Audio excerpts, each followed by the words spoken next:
like me sometimes, sketchy and all over the map. SpaceX just fired up Starship Block 3, but when will it fly? An outfit called Cowboy Space raised $275 million to launch data centers directly into orbit. Lunar Outpost raises $30 million for a new lunar rover. An Arab firm launches an astronaut training facility as a tourist attraction. Some now say you can't run space policy on dial-up speeds. We'll figure out what that means. SpaceX wants to spend $55 billion for its own chip fab facility. Blue Origin is hiring in Huntsville. We'll tell you how to apply. Also, they're testing their first moon lander and ahead of a test launch into this year. Meanwhile, Canada is debating what their startups need next. Rocket Lab buys Motif for $40 million. What does Pakistan need to make its own space program great again? And who's asking that question? And the United Arab Emirates is making a huge bet on LeoSats. Can they take on Starlink and Amazon just by throwing money at the problem? All that, plus our guest, Kelvin England. From the news desk at the Center for Space Commerce and Finance, my name is Thomas Andrew Olson, and this is The Unknown Quantity.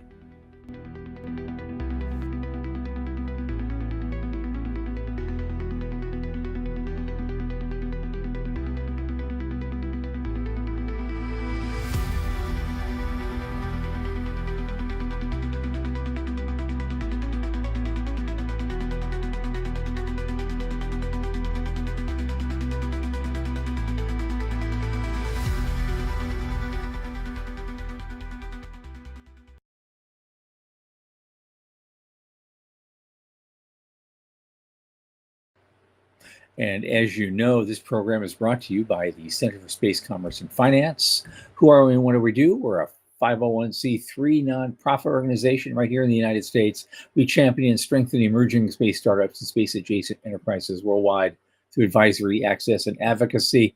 Our pitch events and world-class boot camps fortify startups to be better investor-ready.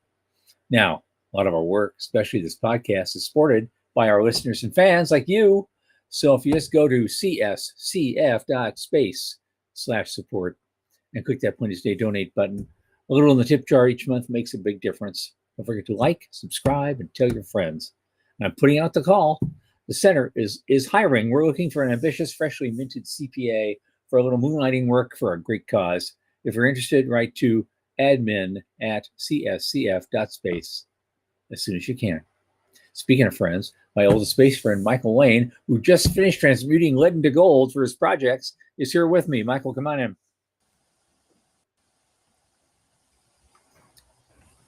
Hey, how's things? Good. It worked. Eureka. I now know how to make lead from gold.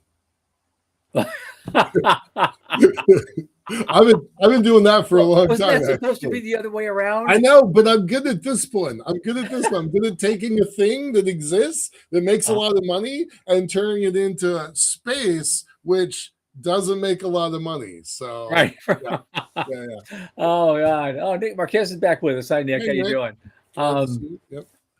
Yeah. I get that. That's what Musk said early on. You want to make a small fortune in space, start with a big one. Start with a big one. That's how that works. That's not happening all the time. No. Anymore. All the money that's in this industry now. I mean, 630 billion last year. God knows it's going to be this year. We're already halfway to that mark, I think. And it's not even June. So it's going to be another big year. Even with all the economic ups and downs we get, space just keeps to move on. It just keeps going like that. Well, we're one of our news articles this evening. We're going to talk about somebody who's starting with a big fortune and probably going to make another big fortune.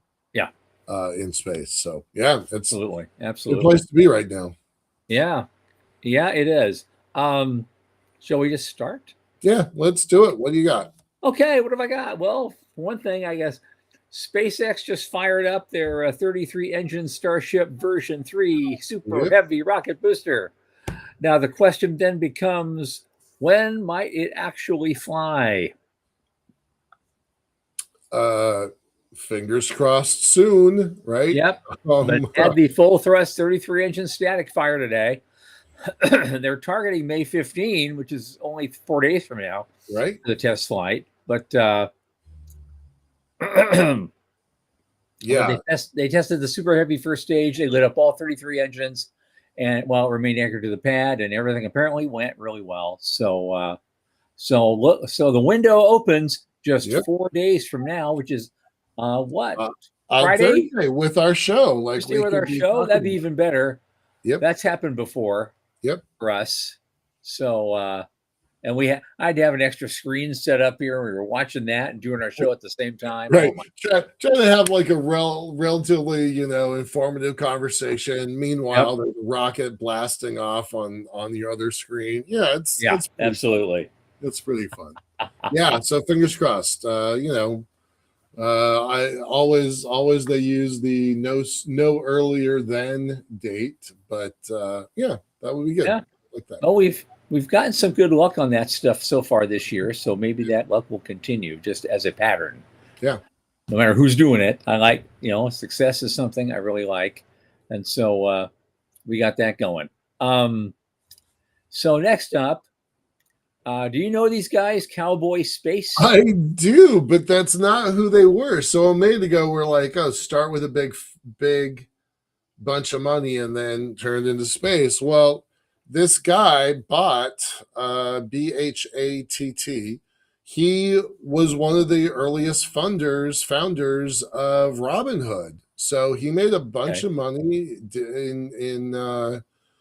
in exchanges and consolidating people's investment accounts, and then he decided to put it into space. And a year ago, they were focused on space-based solar power, and I was like, yay, somebody really doing something great with their money to move humanity forward. Right. But now you decide, I guess, I want to actually use my money to make money. Maybe not, right? Because Overview Energy just a week ago, 2 weeks ago, got that contract with Meta. Starcatcher is eating another kind of part of the business model, and so Aether Flux is like, maybe this isn't the plan we should be on. So giant pivot today, because that's what the world needs, is yet another data center on orbit business. Well, I guess they said there aren't enough, as this thing says, there aren't enough rockets for space data centers, and so they decided to build their own. Mm-hmm. And so I guess they're going. I guess that's a market niche now. So maybe that will work for them. They build a very special kind of launcher. We're only going to launch data centers with it. Well, given all the trillions of dollars they're going into, space-based data centers with AI in them, that might actually be not so risky a play if they can, pull it off. What do you think? Yeah, I mean, everybody who's examined this market has said SpaceX is uncatchable because they have the rocket system and the data element in one system. Mm-hmm. So, yeah, I guess this is one billionaire betting their billions against the biggest billionaire's billions. Yeah. I don't think the world needs yet another rocket company, but that's what they're doing. So well they're saying that the big boys like SpaceX, they won't be even approachable for something like this, for a third party for many years. They might have to wait till the mid 2030s to even get a manifest going. And so I guess there could be a niche if you have enough to make that pay. Is 275 million enough then in that case? No, definitely not. Stoke has raised north of $850 million, and they have not gone to orbit yet. So, I don't think 275 is enough to get in the game. They are going to need more than that. So they must have figured out. They must have figured that this gets us to a certain milestone, Right. and that will open the rest of the wallets Yeah. if they can hit that milestone and do it quickly and impress everybody. Yeah. I'm thinking. Yep. Yep. Yep. um, I'm not sure I remember this next part correctly, but I think Breakthrough Energy Ventures is either Gates or Zuckerberg. Mhm. Do you know that? Do I you do know if not know that's that. true? No. Okay. We All don't right. know that. I don't want to. I don't want to spread rumors, but that's what my memory is telling me. It's a named billionaire also backing this thing. So that's probably good news if it's true. If what I'm saying is correct. So Yeah. um, Yeah, it's interesting. Jason's here. Jason Sprecher. Hi, Jason. hey, Yeah, a couple of comments. He said Meta's buyout for AI in China was rejected. Yeah, I wonder why. And he also claims that all rockets are booked through 2029.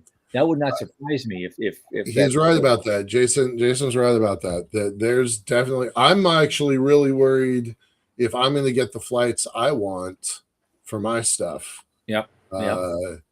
I'm actually quite concerned about that. So there is really, for the first time ever, there's gonna, well, that's the wrong way of looking at it. But there is a bottleneck. There is a bottleneck in Yep. flights right now. Yeah. Well, it's kind of ironic because 25 years ago nobody's launching anything. We were all out there by guess and by God, and Right. we want to do something and get out of the NASA monopoly. And now it's almost like, well, here we are again, except it's in the opposite way. There Right. are tons of commercial options now available to you, and guess what? They're all freaking booked Right. The through price is not 2029. So, coming. The price is not sorry. coming down because the supply and demand. There's limited supply and nearly unlimited demand. So Was what those startups are saying. Maybe build it and they will come is in fact a viable business model because they're coming out of the woodwork in a you way know, none of us expected.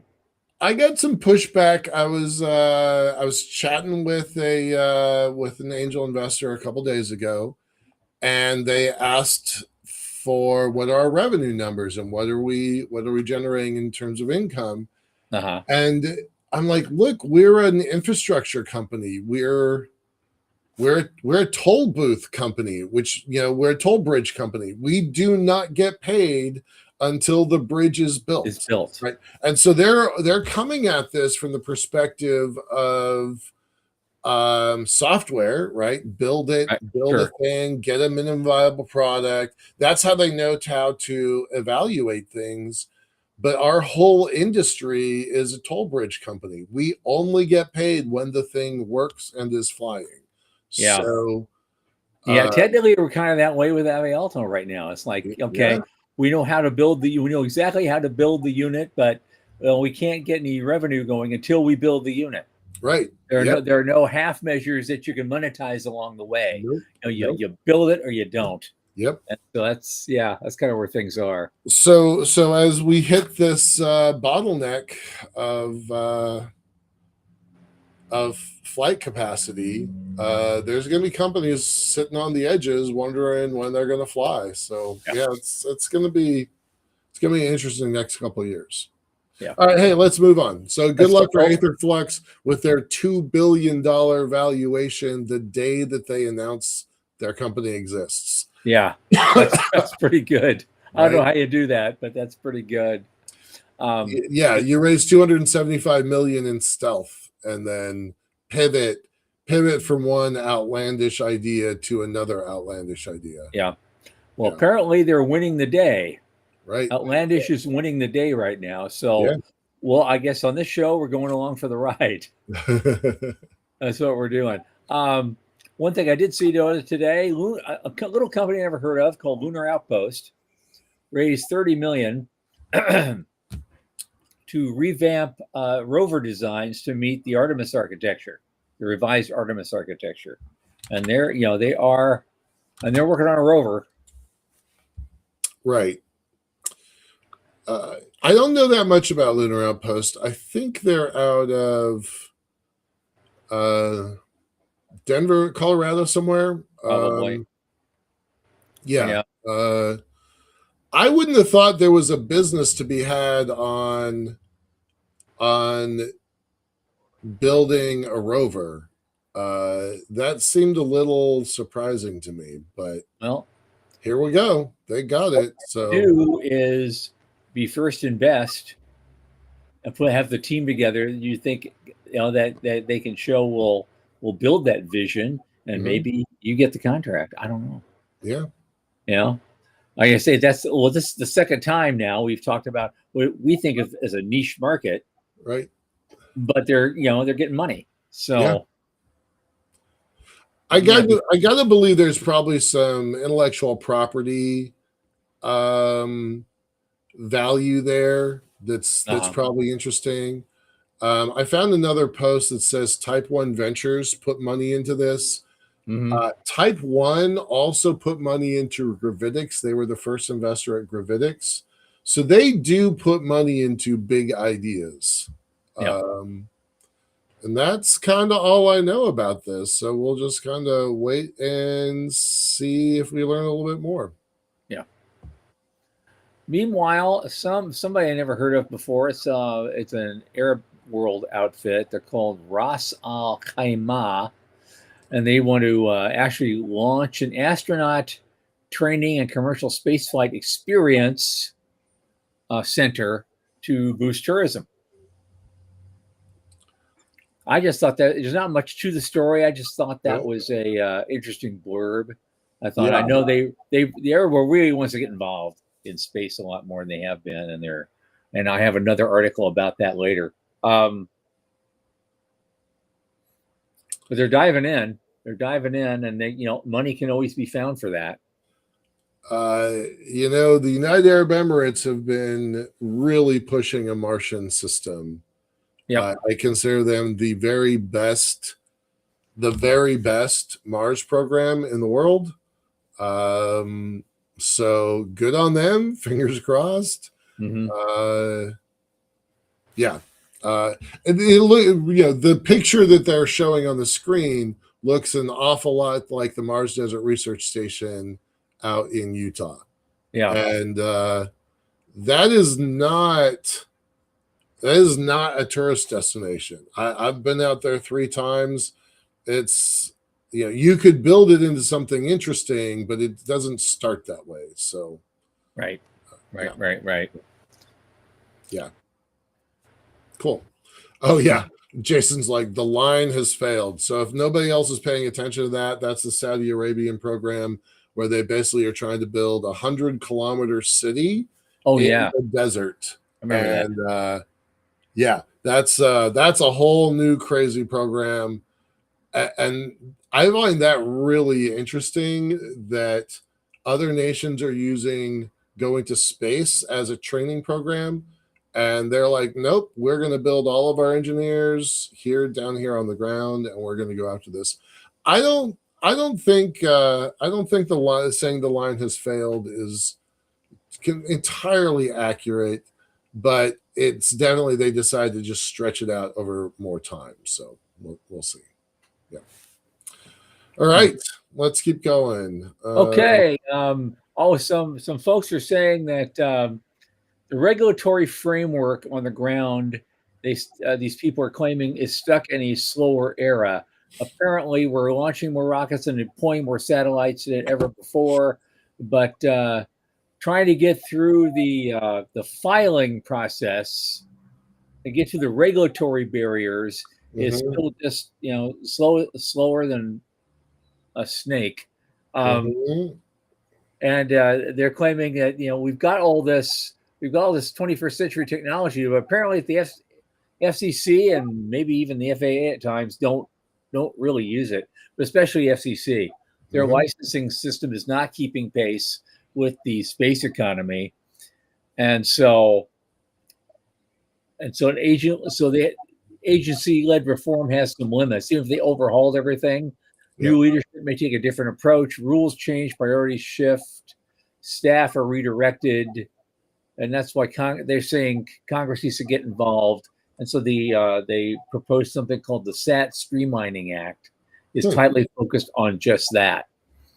And so they say the bill would establish clear shot clocks, like in basketball, I guess, Yeah, shot and clocks. I like streamlined that. reviews, ensuring that the application processing is more timely and predictable. And so, and it puts guardrails in place. I can live with that. I mean, that's similar to what we just said the other day about the FAA finally putting a price per pound for an administrative process for Yeah, flights and launches. So this doesn't seem like it's coming out of left field. right, Uh, right. we've already talked about the burden of the staffing on the FAA. When you launch a satellite, you have to go through the FAA to get clearance with the FCC, State Department, Department of Defense, NASA, NOAA, and then the FCC takes your petition that's been cleared by those places, those 5 places, and then takes it to the ITU and UN. So it is a complex process to do that. So Okay. if there's a better way of doing that, that would be great. Yep, yep.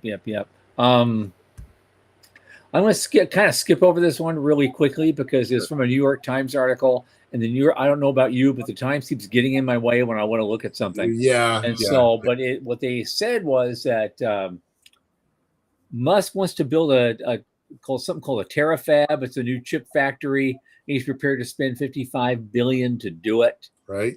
I presume those chips are for making AI better. I would Yep, imagine. yep. Yeah. On orbit data center making chips better for their Yep. open AI component. Yep. Yep. Yep. Well, we're back. Now we're back in the world real quickly of sovereign space programs and sovereign capabilities that you're building. Well, Canada is no exception. Right. I just saw this thing. I was on Space Q today. They're all having some interesting discussions about what should be happening in their world. Right. Yeah. Canada has always been able to kind of dance in both worlds. They can submit to a NASA proposal because they're a next door neighbor and they're allowed to do that, and they can submit to a European Space Agency because UK sovereignty, right? So Right. They've always kind of been able to dance between both, which made them a great supplier, but they were not really their own organization for their own launch capabilities, their own, they're famous for their robotics piece, but. And I guess that's what they're working on now and what they're having all the discussions about. They actually officially call it a Launch the North.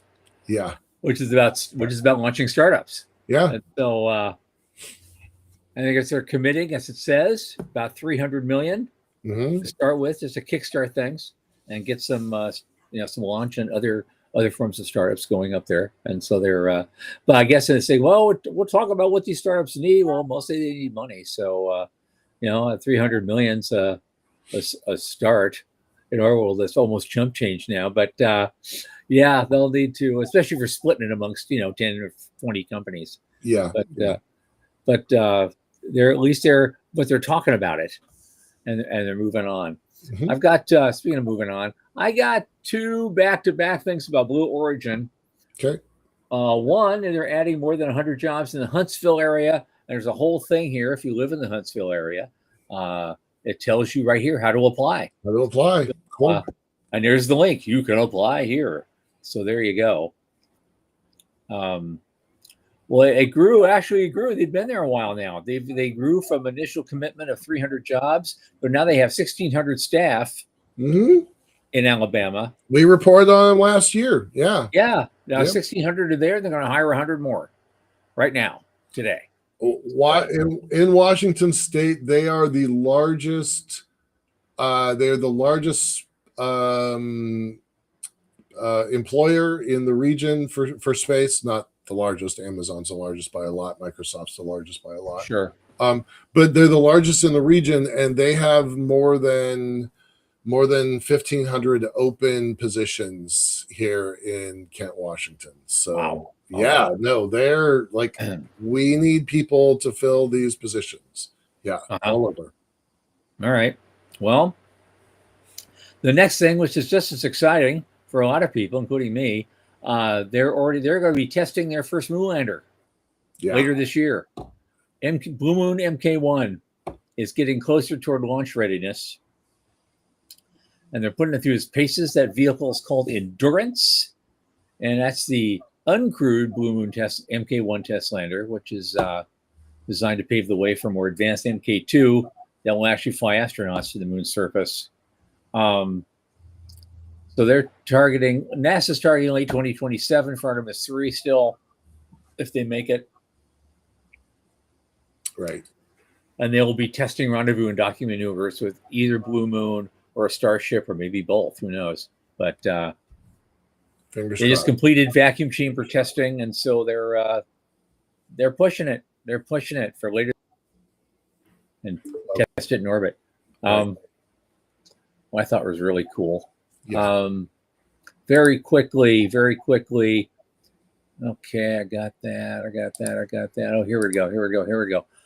Actually, Rocket Lab has been in the news for a whole bunch of things today. Yeah, they are. They were huge. Most of them didn't involve money, so I picked the money one. They're buying Motiv Space for $40 million. So they're adding robotics to their and solar drives to their bag of tricks.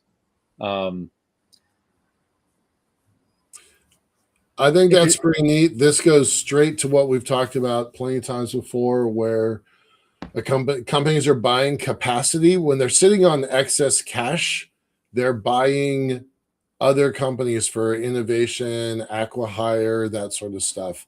Yeah. And no surprise. I was at a pitch meeting about 3 weeks ago, and somebody was asking, okay, so what happens if SpaceX IPOs? What else should I be looking at? And I gave them 3 pieces of advice, and one of them was Rocket Lab, saying this very publicly. This is not stock advice. I am not licensed to do that stuff. This is not.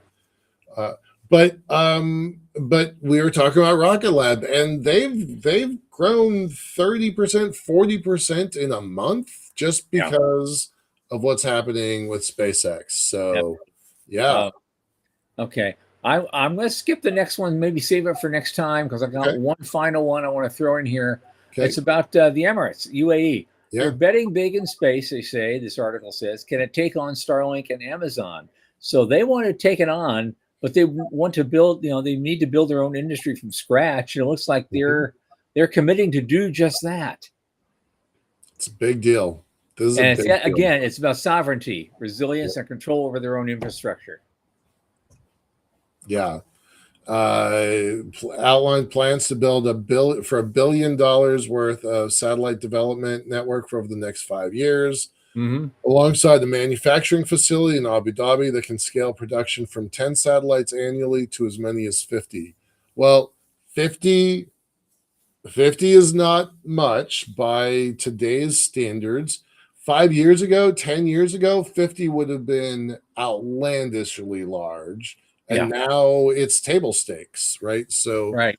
You need something as big as UAE even to get in the game. Yeah, it's neat. I love it. Yeah.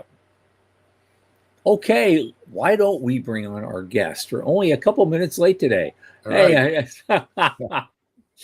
guest tonight, folks, is Calvin England. He's the co-founder of Dyson Laboratories. And they do things that they're working on orbital data centers. They're working on Bitcoin mining in outer space. And they have all sorts of things they're doing, including some interesting stuff I haven't even talked about. So let's bring him in. Calvin. Hey, can you guys hear me okay? Oh, sound great. I appreciate you guys so much for taking the time to talk with me, and big fan of your show. And heading off on the Blue Origin news and everything else, Mike, did I hear you say correctly a week or two ago that Blue Origin's one of your favorite companies? It is my favorite company. I wish they would do more than what they're doing and faster than what they're doing, but they are my favorite. Especially Uh, faster. it's a little, sometimes it's hard to root for them because I think they make some bonehead errors, but they are in fact my favorite. Yeah. Okay. Oh, you were watching. Well, that's good. Yeah. Yep. Let's start right in, Calvin. Since you're the first time guest, if you just take a minute and give us your origin story a little bit, how you got into all this, how you got the space bug, and a little bit what your company does, and then we're gonna just go dive right into stuff. Yeah, sure. So out of high school, I wasn't really a great student, so I went to the Marine Corps. I was in the infantry, deployed a couple times, realized that really wasn't for me. Decided that I was going to use my GI Bill, and I went to Purdue back in Indiana, where I'm from. Got my mechanical engineering degree. While I was there, I had a chance to work on explosives research. So I went from deploying explosives to researching them. Okay. And that introduced me to aerospace. Started working at Northrop Grumman. After that, after I graduated, went to Belcan working at Virgin Galactic, but was still kind of in the aviation, like this weird crossover world. And said, okay, well, this space thing's pretty cool. In the meantime, I moved down to Florida. Was right outside of when Blue Origin, they went through a big surge for hiring. And I was like, you know what? I might be able to hop on that train.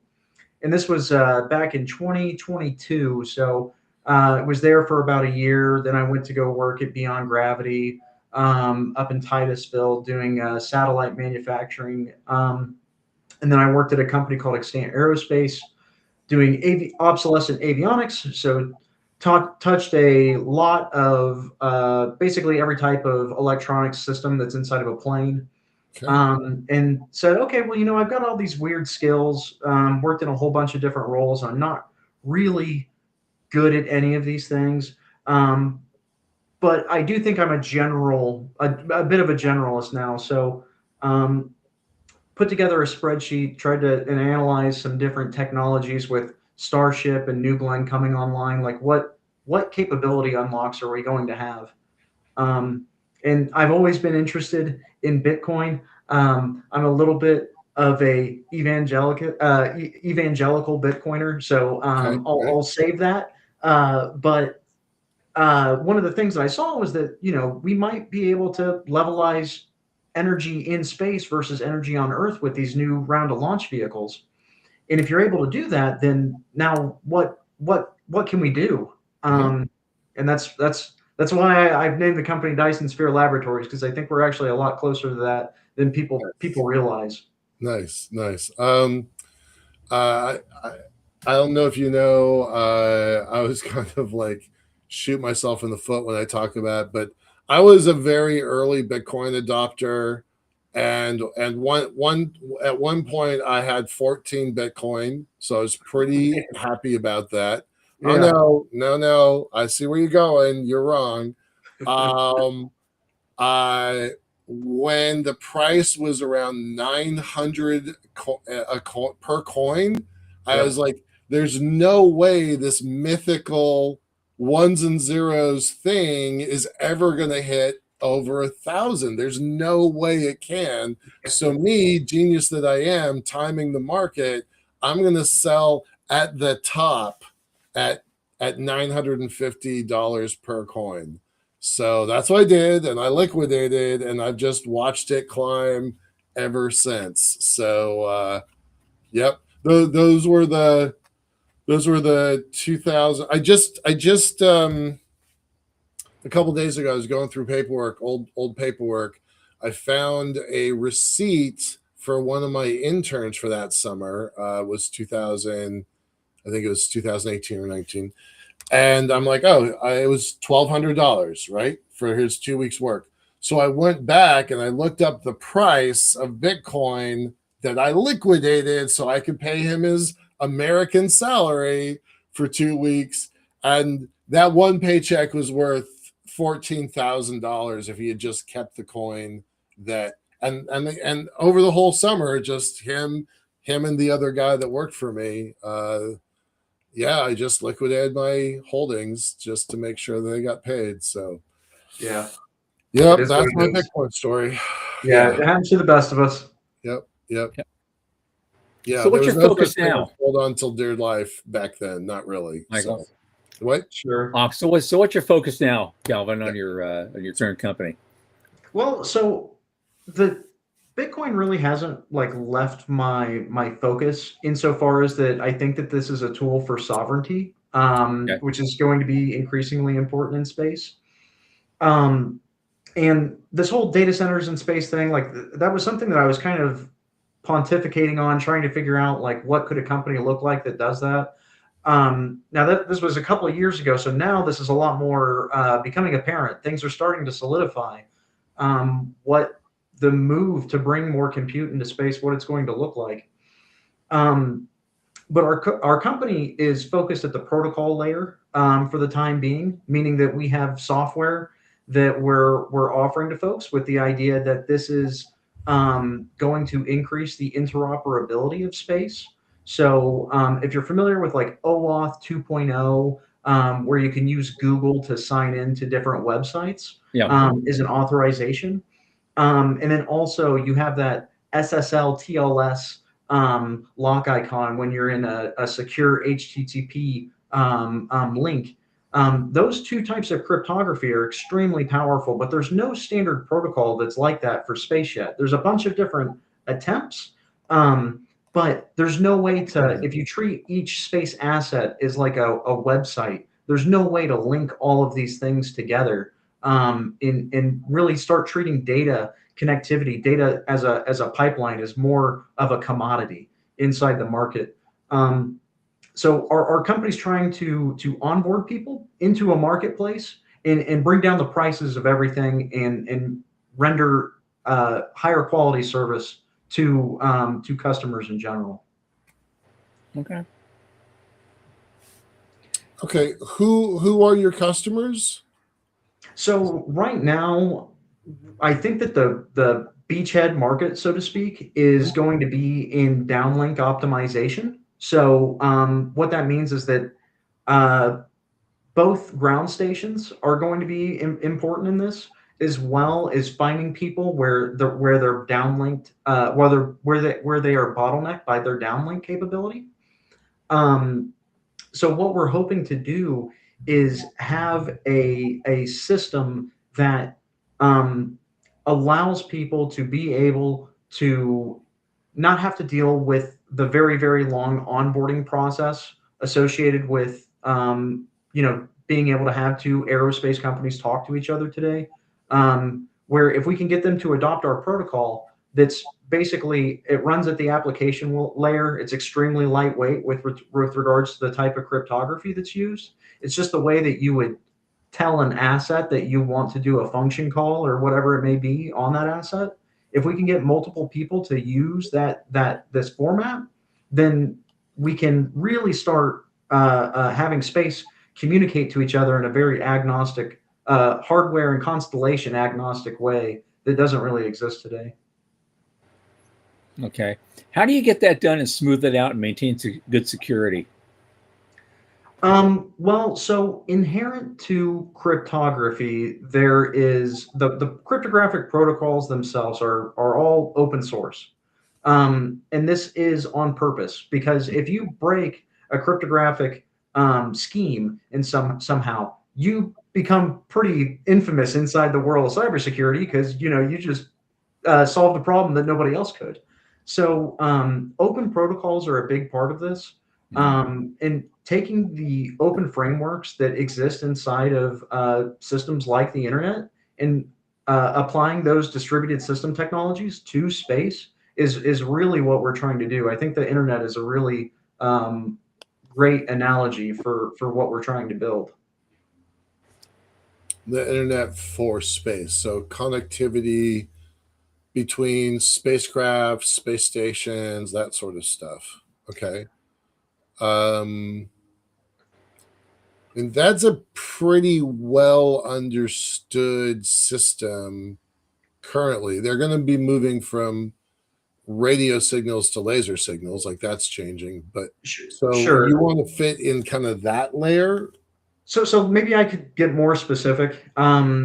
one of the things there's a company called Skywatch. Skywatch is a image broker, so you have all these different imaging satellites, but ultimately the customer isn't really going to care where they get their sub-meter photography from at the end of the day. Right. So they could, it doesn't matter who the provider is necessarily.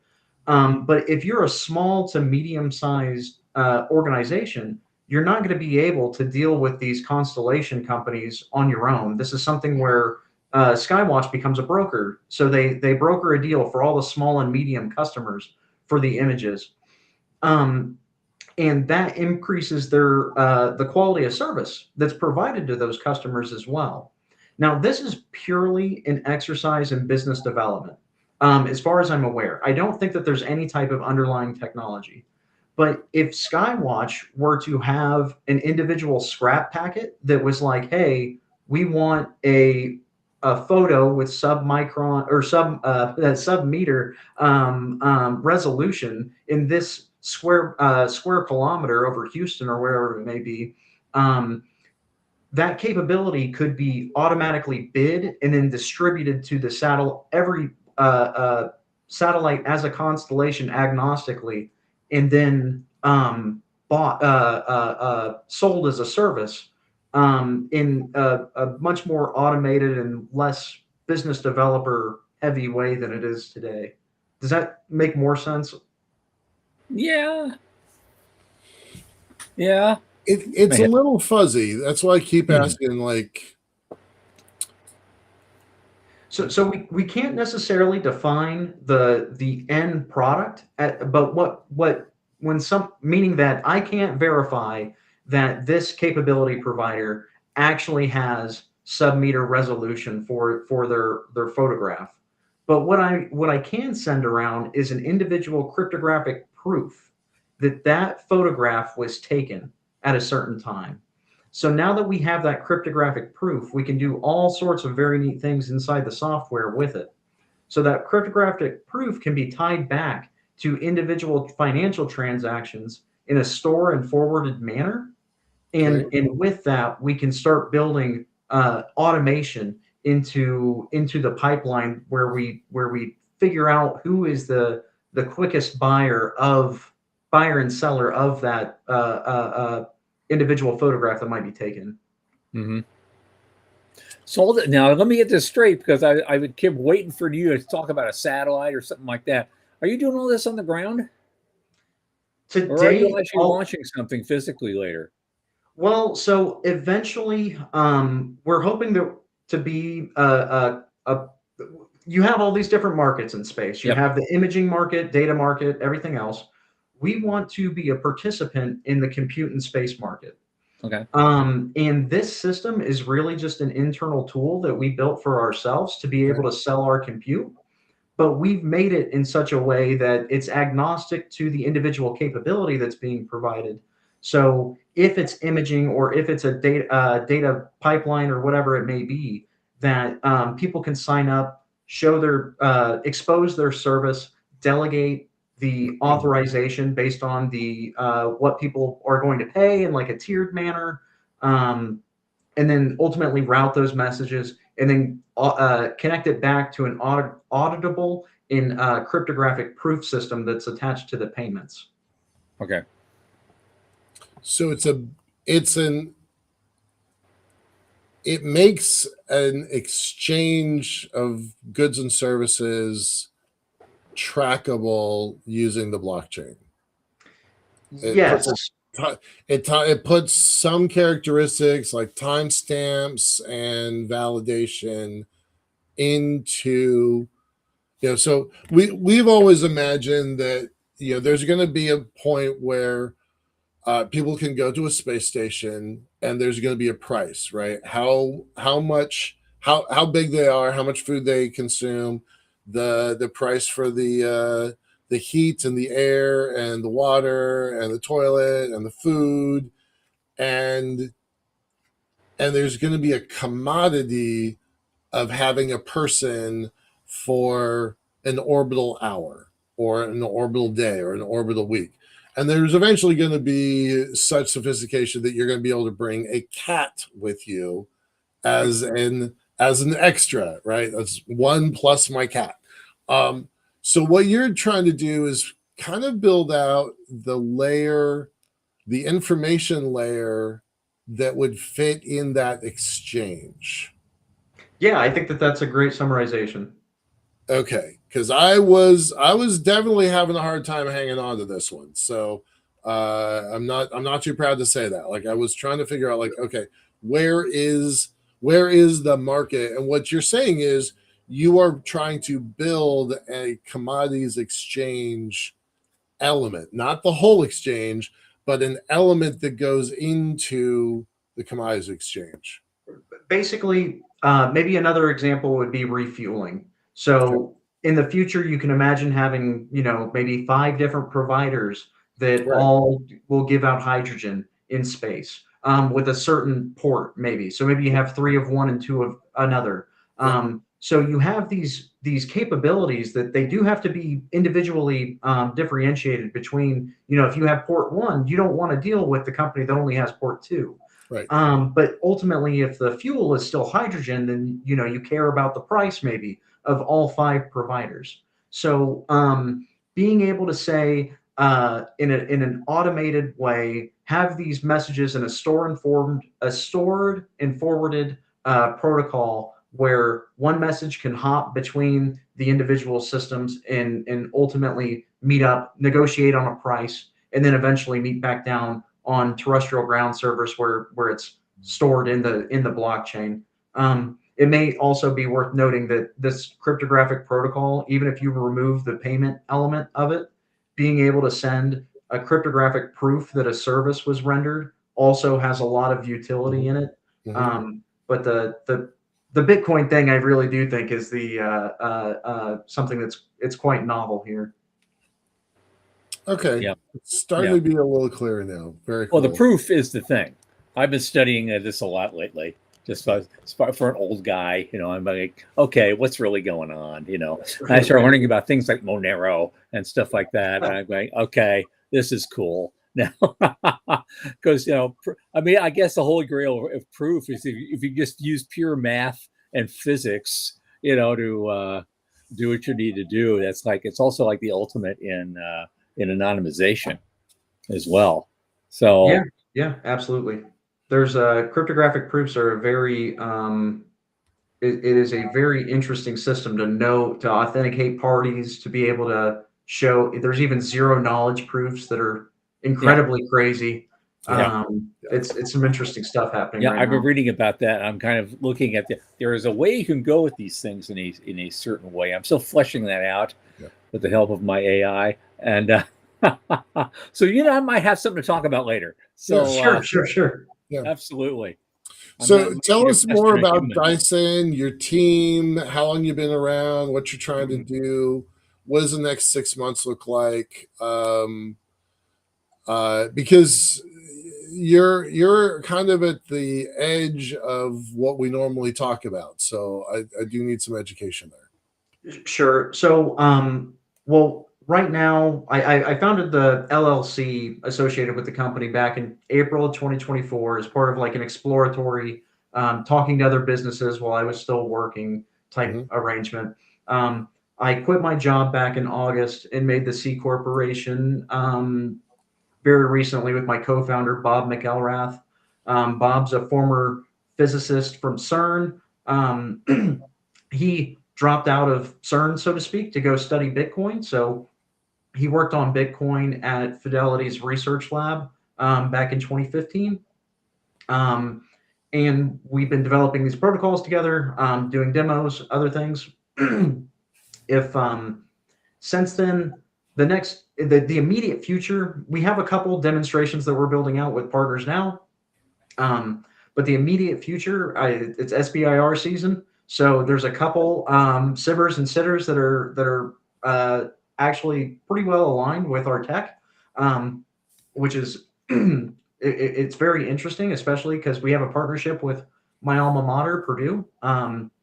Dr. Karen Murray, pardon me, has been working with Indiana University on the post-Artemis Accords in situ resource utilization of the moon. Cool.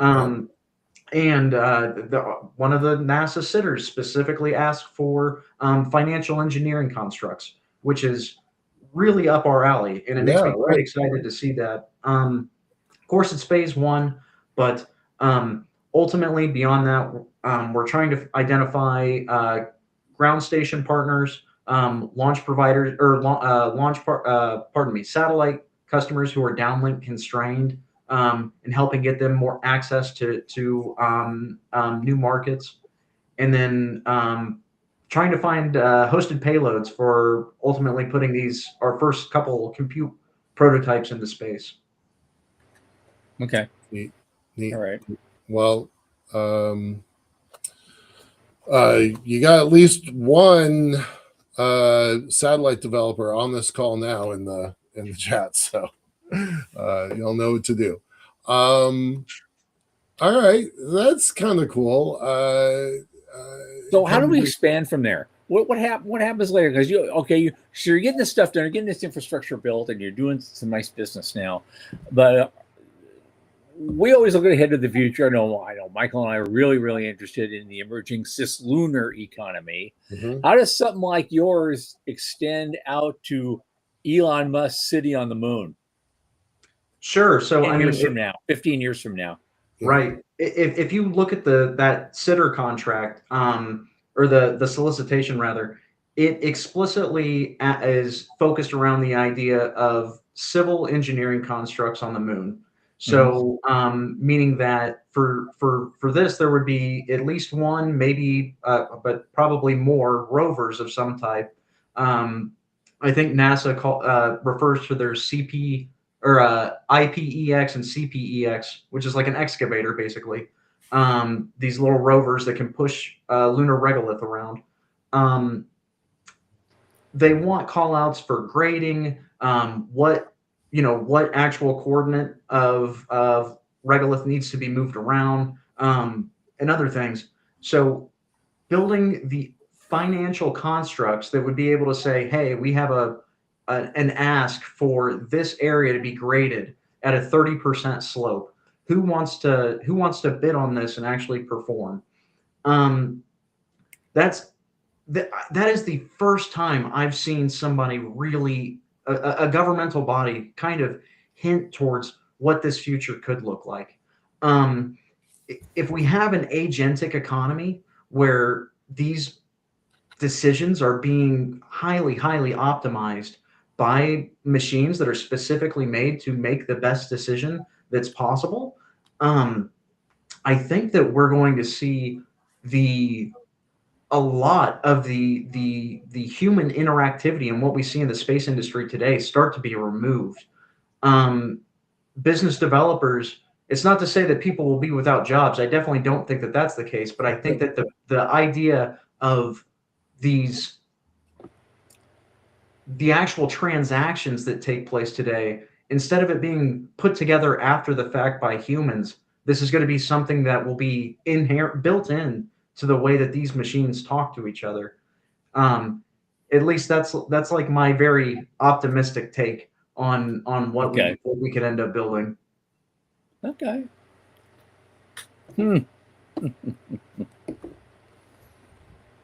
That's what I was looking for, an expansion model. Yeah. Apparently, you've already thought of that. It's going to be kind of built in.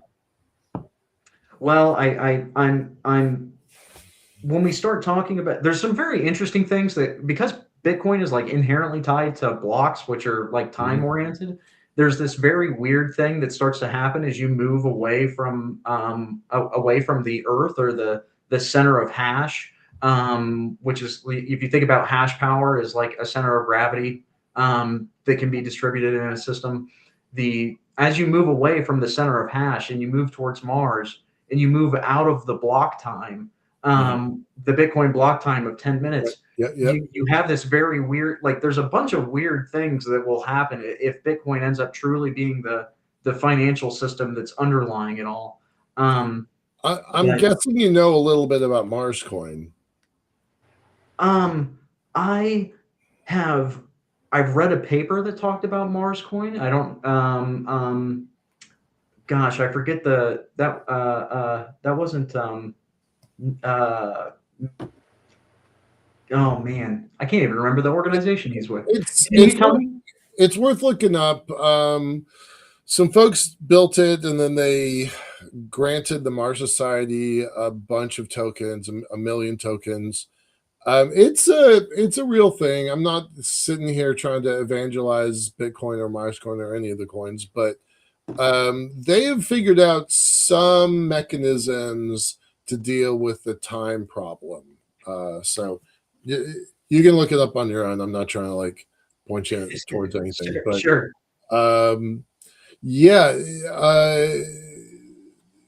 there's folks that are thinking that the entire moon economy is going to be based off of coins, right? A lot of people think that the entire cislunar economy is going to be based off of coins, and I'm probably one of them. Well, you can't eat coins, so sooner or later, somebody has to build something and provide it for somebody else. Yeah, you know.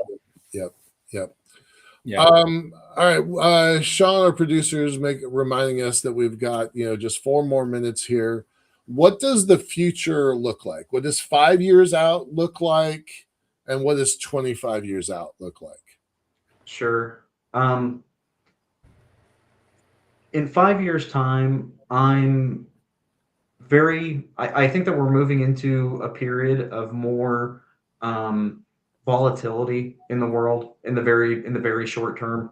There's been a lot of unfortunate news that's happened recently, but I do think that space is going to remain very exciting. I think that, and that's why I love working in space, because there's never a dull, like, it always keeps me optimistic about what the future can be.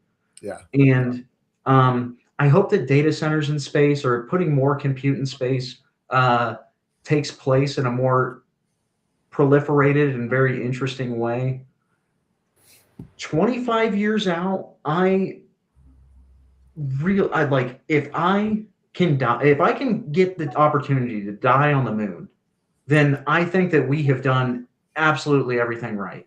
And obviously it's built on the backs of everybody who's done it up to this point. So I think that that's like the ideal outcome of this all. All right. Okay. What does 5 years look like for Dyson? So in the meantime, we're working on those onboarding operators onto our network, getting these launches up. Our first real commercial hardware product is going to be a compute integrated solar panel. So kind of similar to what Sophia Space is targeting, but we're hoping to provide like more of a hosted payload type system, where if you want to have your own compute module, that we'll tag it on to somebody's system.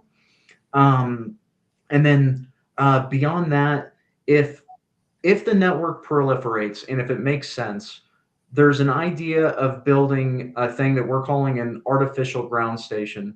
And this is like a satellite that is specifically made to send around this economic tasking in an inter-satellite link, and kind of be the router, so to speak, to the rest of these constellations.